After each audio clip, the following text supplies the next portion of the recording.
નમસ્કાર દર્શક મિત્રો, ટુડે ગુજરાતી ન્યૂઝમાં આપનું સ્વાગત છે। આજે વાત કરશું પોલિટિકલ ન્યૂઝની। હજુ ગઈકાલે સમગ્ર દેશ, સમગ્ર વિશ્વ, સમગ્ર દેશના લોકો, રામ ભક્તો, દેશવાસીઓએ ભગવાન શ્રી રામ લલ્લાના દર્શન કર્યા હતા। ઐતિહાસિક પ્રાણ પ્રતિષ્ઠા મહોત્સવ ગઈકાલે યોજાયો।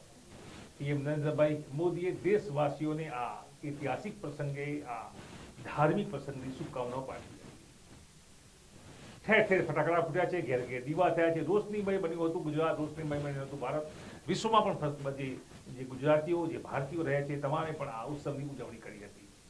અને રામલલ્લા, ભગવાન શ્રી રામલલ્લા, તમામના દિલમાં રહેતા આસ્થાનો પ્રતીક એવા રામલલ્લા રાજા હોય તે રીતે તેઓના માન સન્માન સાથે રાજાઓ, આજે સી.આર. પાટીલે પોતાના વર્ચ્યુઅલ બેઠકમાં કહ્યું, જેમ રાજાનું માન સન્માન જળવાવું જોઈએ તે રીતે રામલલ્લાને સુશોભિત રાજમહેલ એટલે કે મંદિરમાં પ્રસ્થાપિત કરવામાં આવે છે। જય જય શ્રી રામ। ભારતીય જનતા પાર્ટી વૈશ્વિક સ્તરે સૌથી મોટી પાર્ટી એટલા માટે કહેવાય છે કે તે તમામ બાબતોની ગણતરીપૂર્વક કામ કરતી હોય છે। એક પ્રસંગ પૂરો થયા બાદ તરત બીજા દિવસે આળસ નથી રાખતી, કામમાં લાગી જાય, કાર્યકરો કામમાં લાગી જાય છે, પદાધિકારીઓ કામમાં લાગે છે, નેતાગણ કામમાં લાગે છે અને મોનિટરિંગ કરતા જે ઉચ્ચ પદાધિકારીઓ કામમાં લાગે છે। જી હા, આજે રાષ્ટ્રીય અધ્યક્ષ જેપી નડ્ડા ગાંધીનગર ખાતે આવે છે। આજનો કાર્યક્રમ હતો જેપી નડ્ડાની અધ્યક્ષતાએ પ્રદેશ જે અધ્યક્ષ છે ભારતીય જનતા પાર્ટી સી.આર. પાટીલ અને ભૂપેન્દ્રભાઈ પટેલ, માનનીય મુખ્યમંત્રી શ્રી ગુજરાત, ગાંધીનગર ખાતેની આ બેઠક હાઈટેક ટેકનિકના ઉપયોગ સાથે 26 વિધાનસભા જે લોકસભા બેઠકો છે તેનું વર્ચ્યુઅલી એક સંબોધન થાય છે। અને આજથી જ લોકસભા 2024ની તૈયારીમાં ગુજરાત ભારતીય જનતા પાર્ટી સંગઠન કેન્દ્રીય નેતૃત્વ લાગી ગયું છે। આ દ્રશ્યો મેં આપણે બતાવી રહ્યા છીએ। જેઓ આજે બનાસકાંઠા સહિત 26 લોકસભા બેઠકોના મધ્યસ્થ કાર્યાલય જેપી નડ્ડા અધ્યક્ષ સી.આર. પાટીલ, પ્રદેશ અધ્યક્ષ તેમજ મુખ્યમંત્રી ભૂપેન્દ્રભાઈ પટેલની ઉપસ્થિતિમાં ખુલ્લા મૂકવામાં આવ્યા છે। લોકસભાની ચૂંટણીના ભારતીય જનતા પાર્ટીએ શુભ શરૂઆત કરી દીધી। 26 લોકસભા કાર્યાલય વર્ચ્યુઅલી રાષ્ટ્રના ભારતીય જનતા પાર્ટીના અધ્યક્ષ જેપી નડ્ડાજીએ, સી.આર. પાટીલજી એમની સાથે હતા, માનનીય મુખ્યમંત્રીજી એમની સાથે હતા અને 26 લોકસભા કાર્યાલયના એ સાથે ઉદ્ઘાટન વર્ચ્યુઅલી અને પછી એ સ્વયં ઉપસ્થિત બધા જ જિલ્લાના લોકો રહીને એ થયા છે। બનાસકાંઠા જિલ્લા કાર્યાલયનું ઉદ્ઘાટન અહીંના જિલ્લા પ્રમુખ કીર્તિસિંહભાઈ, પ્રભારી જયંતિભાઈ, આ સીટના ઇન્ચાર્જ એવા રાજેન્દ્રસિંહભાઈ, બધા જ ધારાસભ્યો, માનનીય સાંસદ શ્રી પરબતભાઈ, પૂર્વ ધારાસભ્ય, પૂર્વ સાંસદો, બધા જ આગેવાનોની સાથે આજે બનાસકાંઠા કાર્યાલયનું ઉદ્ઘાટન થયું છે। બનાસકાંઠા કાર્યાલયના ઉદ્ઘાટનથી બનાસકાંઠા કાર્યકર્તા એ ચૂંટણીની અંદર જે રાષ્ટ્ર તરફથી, પ્રદેશ તરફથી કાર્યક્રમો આવ્યા એ કાર્યક્રમોમાં સુપેરે એ લાગી જશે અને એના કારણે જે હંમેશા બનાસકાંઠા ભારતીય જનતા પાર્ટી માટે એક મજબૂત અને મહત્ત્વની સીટ રહી છે, આ વખતે પાટીલજીએ જે પ્રકારની નેમ વ્યક્ત કરી છે પ્રચંડ બહુમતીથી જીતવાની, એ નેમને લઈને અહીંયા બનાસકાંઠા એક ઇતિહાસ રચશે, એમાં કોઈ મિનમેક નથી। આપ જોઈ રહ્યા છો કાર્યક્રમની આ વિશાળ ફોજ માત્ર એક જિલ્લામાંની તમામ જિલ્લામાં જોવા મળી રહી છે। હવે તો યુદ્ધ એ જ કલ્યાણ પાર્થને કહો ચડાવે બાણવાળી વાત હવે થઈ છે। સી.આર. પાટીલ પ્રદેશ અધ્યક્ષે, જેપી નડ્ડા રાષ્ટ્રીય અધ્યક્ષ અને મુખ્યમંત્રી ભૂપેન્દ્રભાઈ પટેલે હોકારો કર્યો છે, એક આત્મવિશ્વાસ સાથેની અપીલ પણ કરી છે। છેલ્લી 2 ચૂંટણીઓ જોઈએ તો બંને ચૂંટણીઓમાં દેશમાં ગુજરાતનું નામ એટલા માટે મોખરે છે કે 26 બેઠકો ગુજરાતે પીએમ મોદીના ચરણોમાં ધરી છે। આ ત્રીજી વાર 26 બેઠકો જીતાય છે એ તમામ જાણે છે। પ્રદેશ અધ્યક્ષ સી.આર. પાટીલે, રાષ્ટ્રીય અધ્યક્ષ જેપી નડ્ડાએ પણ આ સ્પષ્ટતા કરી છે। જો કે હવે એ લક્ષ્યાંક જીત કરતા પણ વધુ પ્રતિષ્ઠાનો છે। જી હા, ગુજરાતના 26 એકમો 5 લાખથી વધુની લીડ સાથે પીએમ નરેન્દ્રભાઈ ના ચરણોમાં ધરવાની આજે નેમ લેવામાં આવી હતી. વર્ચ્યુઅલ બેઠકમાં કેન્દ્ર અને રાજ્ય સરકારની તમામ જે વિવિધ યોજનાઓ હતી તેની માહિતી પણ અધ્યક્ષ રાષ્ટ્રીય જેપી નડ્ડાએ આપી હતી.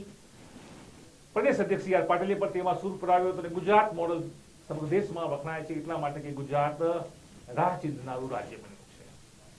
આપ જોઈ રહ્યા છો આ કાર્યક્રમ, આપ જોઈ રહ્યા છો વર્ચ્યુઅલ બેઠક, આપ જોઈ રહ્યા છો શિસ્ત સાથેની આ બેઠક અને આપ જોઈ રહ્યા છો તમામને જવાબદારી સોંપવામાં આવી રહી છે. લક્ષ્યાંક છે 2024, લક્ષ્યાંક છે 26 તમામ સીટો પર 5 લાખ મતની સરસાઈ.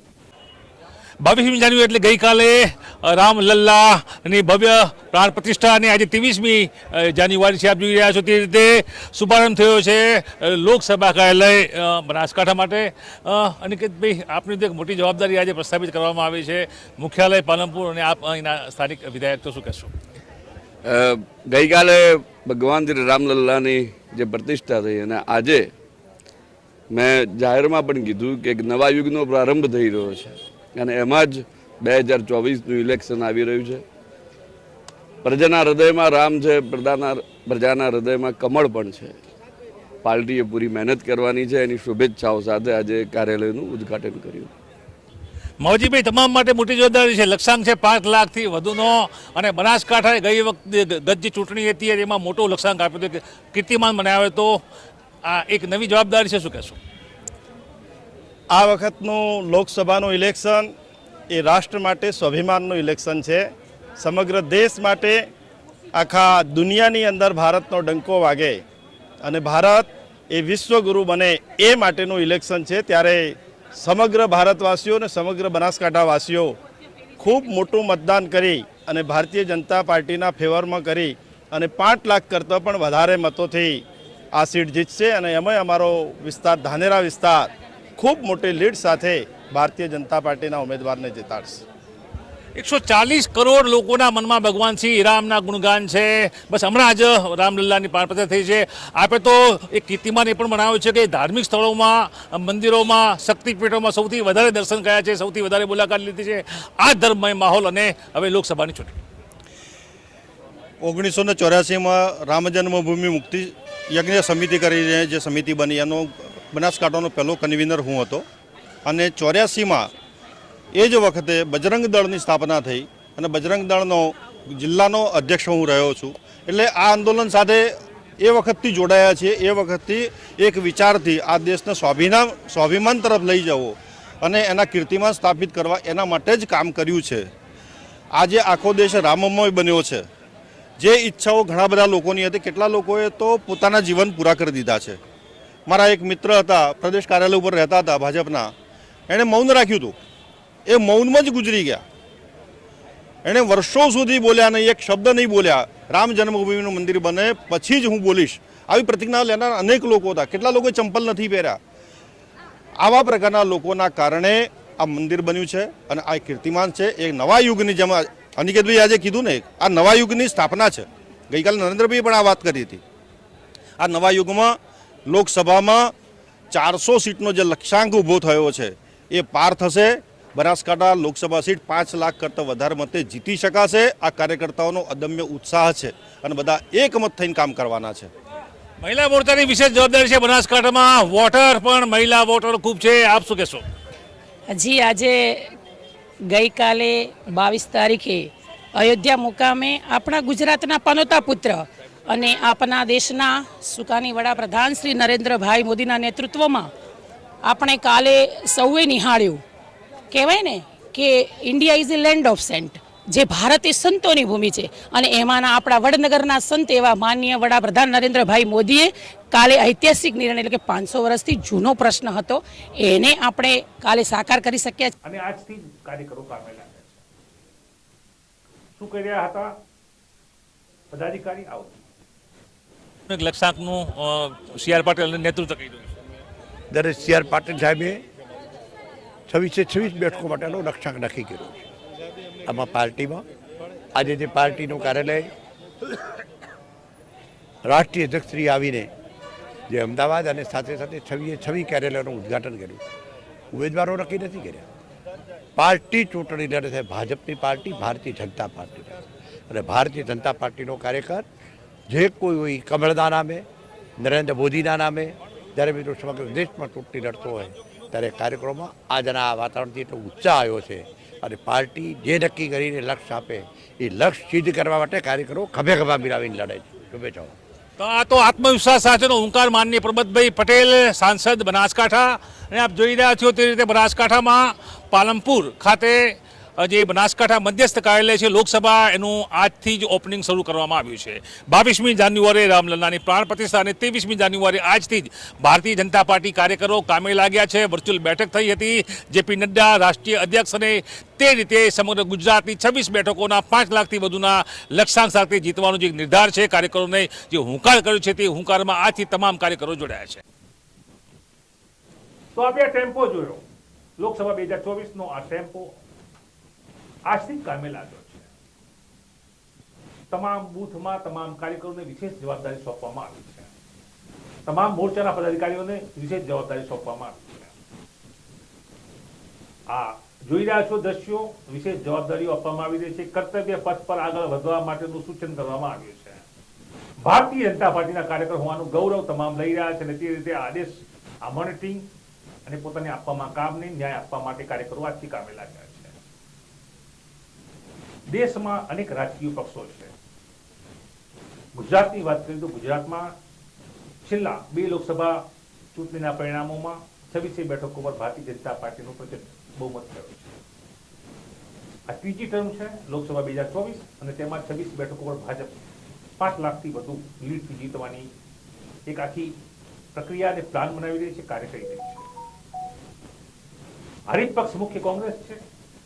પૂર્ણ ગુજરાતી ન્યૂઝે આજે બનાસકાંઠા કાર્યાલય કોંગ્રેસ ખાતે તેઓની કેવી તૈયારી છે પ્રતિક્રિયા લેવા માટે ટીમ પહોંચી હતી. જોકે કંઈક આવો નજારો જોવા મળ્યો હતો.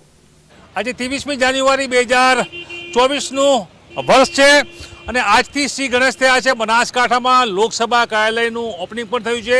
વર્ચ્યુઅલ બેઠકમાં નડ્ડાજી જે રાષ્ટ્રીય અધ્યક્ષ છે ભારતીય જનતા પાર્ટી, તેઓએ ગુજરાતના 26 જે લોકસભા સીટો છે તેની ઉપર વર્ચ્યુઅલ બેઠક દ્વારા કેન્દ્ર શરૂ કર્યા છે. ચૂંટણી કાર્યાલયો શરૂ થઈ ગયા છે. જોકે કોંગ્રેસ બનાસકાંઠાનું આ કાર્યાલય પ્રતિક્રિયા માટે ટુડે ગુજરાતીની અહીંયા પહોંચી છે. જોકે તાળું લાગેલું છે. આ કાર્યાલય ખાતેનું તાળું કહી રહ્યું છે કે ક્યાંક ને ક્યાંક હજુ કોંગ્રેસ બનાસકાંઠાની ટીમ આવનારી લોકસભાની ચૂંટણીઓ માટે ઉદાસીન અથવા આળસમાં છે. જોકે રાષ્ટ્રની મોટી પાર્ટી છે. આ તાળું આજે નહીં તો કાલે ખુલશે અને કોંગ્રેસનું આ કાર્યાલય પણ ધમધમતું થશે. જોકે વર્તમાન સ્થિતિ છે, આજની સ્થિતિ, તુલનાત્મક સ્થિતિની વાત કરવામાં આવે બે કદાવર પાર્ટીઓની, તો ભારતીય જનતા પાર્ટીએ ગઈકાલે 22મી જાન્યુઆરીએ રામલલ્લા અયોધ્યામાં પ્રાણ પ્રતિષ્ઠા કરી છે અને સમગ્ર દેશમાં રામ નામનો જાપ શરૂ થયો છે. લોકો જોડાઈ રહ્યા છે. ત્યારે આ નવી સ્થિતિમાં કોંગ્રેસની કેવી સ્થિતિ છે? બનાસકાંઠા બેઠક ગત ચૂંટણી 2019ની વાત કરીએ તો 3,70,000 જેટલી લીડથી પરબતભાઈ પટેલ અહીંયા ભારતીય જનતા પાર્ટી જીત્યા હતા. 5 લાખનું લક્ષ્યાંક આ વખતે CR પાટીલની ટીમે આપ્યું છે. ત્યારે બનાસકાંઠાની આજે સીટમાં કાર્યકરોએ સ્થાનિક ધારાસભ્ય ભારતીય જનતા પાર્ટીએ પ્રવીણભાઈ માળી તેમજ શશિકાંતભાઈ પંડ્યા, અનિકેતભાઈ, તમામ જે લોકો છે, માવજીભાઈ ધાંજરા, તમામે 5 લાખ લક્ષ્યાંક પૂરો કરવા માટે આજથી જ કમર કસી છે. ત્યારે આ તાળું કહી રહ્યું છે કે ક્યાંક ને ક્યાંક હવે કોંગ્રેસમાં પણ જાગૃતિ લાવવી પડશે. કોંગ્રેસના જે પણ જિલ્લા પ્રમુખ હતા, જે પણ કાર્યકરો ટીમો છે, તેઓએ પણ જો હરીફ રીતે લડવું પડશે, યોદ્ધાની રીતે લડવું પડશે. ક્યાંક ને ક્યાંક જે તેઓના અંદર ઉદાસીનતા, આળસ દેખાઈ રહી છે, આ તાળું કહી રહ્યું છે, તે રીતે તેઓએ પણ હવે દોડતું થવું પડશે. એવું છે કોંગ્રેસ કાર્યાલય અને કાર્યકરો કાર્યાલય ધમધમી રહ્યું છે અથવા શું સ્થિતિ છે જોવાની. કોંગ્રેસ રાષ્ટ્રીય પક્ષ છે, સૌથી મોટો પક્ષ છે, સૌથી વધુ રાજ કોંગ્રેસે કર્યું છે. કોંગ્રેસની તાકાતને થોડી ગુજરાતી ન્યૂઝ ઓછી આપવા માંગતી નથી, પરંતુ સ્થિતિઓ બદલાઈ રહી છે. લોકસભા 2024ની ચૂંટણીમાં ભારતીય જનતા પાર્ટી 5 લાખના લક્ષ્યાંક સાથે તમામ બેઠકો જીતવા તરફ આગળ વધી રહી છે. એ રીતે કામ કરી રહી છે. પરિણામ જે આવે છે. જોકે કોંગ્રેસમાં હાલ આ સ્થિતિ જોતા નિરાશા દેખાઈ રહી છે. ક્યાંક ને ક્યાંક આળસ પણ દેખાઈ રહી છે. કોંગ્રેસમાં એવું નથી કે કદાવર નેતા નથી, પણ ક્યાંક ને ક્યાંક ટીમ વર્કનો અભાવ દેખાઈ રહ્યો છે. બનાસકાંઠાની વાત કરીએ તો બનાસકાંઠામાં કોંગ્રેસના દિગ્ગજ નેતાઓ હાલ ભારતીય જનતા પાર્ટીના અદના કાર્યકર તરીકે કામ કરી રહ્યા છે. વિચારધારા બદલાઈ રહી છે, કેમ કે દેશ વિકાસ કરી રહ્યો છે, ગુજરાત વિકાસ કરી રહ્યો છે, ગુજરાત મોડલ દેશમાં વિદેશમાં ખ્યાતનામ બની રહ્યું છે. ત્યારે લોકસભા 2024ની જે ચૂંટણીઓ આવી રહી છે તેમાં ભાજપની આજથી તૈયારી અને કોંગ્રેસે પણ પોતાની તૈયારીમાં લાગી જવું પડશે તેવું રાજકીય વિશ્લેષકો માની રહ્યા છે. રાજકીય વિશ્લેષકોના મતે કોંગ્રેસમાં આજે પણ જિલ્લામાં બનાસકાંઠાની વાત કરીએ તો દિગ્ગજ નેતાઓ છે. જાતિવાદી સમીકરણોમાં અને લોકપ્રિયતામાં પણ કેટલાક નેતાઓ આજે પણ કોંગ્રેસમાં તેઓના વિસ્તારમાં લોકપ્રિય છે. અમે ગેનીબેન ઠાકોરની તાકાત અથવા ગેનીબેન ઠાકોરની લોકપ્રિયતાને ઓછી આપતા નથી. ટુડે ગુજરાતીની 3 ટર્મથી વિજેતા બનેલા કાંતિભાઈ ખરાડીની કામ કરવાની પદ્ધતિ તેમની લોકપ્રિયતાને ઓછી આપતા નથી.